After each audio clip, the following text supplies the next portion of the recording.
ஒரு இக்கட்டான நேரத்துல சிலர் சிலர் நம்பிக்கை கொடுப்பாங்க, நாங்க இருக்கிறோம், நாங்க செய்யறோம். ஆனா சில நேரத்துல மறைச்சிருவாங்க முகத்தை. இல்லையா சொல்லுங்க. ஆனா எத்தனை பேர் நம்புறீங்க?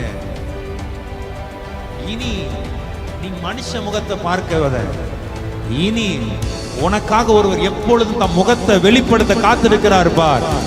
எந்த நேரம் ஆனாலும், எந்த வேலையானாலும், எந்த நேரம் ஆனாலும் உனக்காக ஒருவர் தம் முகத்தை காட்டுவதற்கு ரெடியா இருக்கிறார் பார்.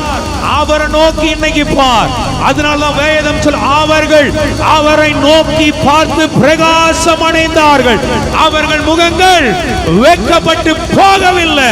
புரிஞ்ச பிள்ளைகள் நல்லா கைத்தட்டி மகிழ்ச்சியோடு குதித்து பாடு. ஏன்னா இனி வெட்கப்பட்டு போகாதபடிக்கு. எத்தனை பேர் விசுவாசிக்கிறீங்க?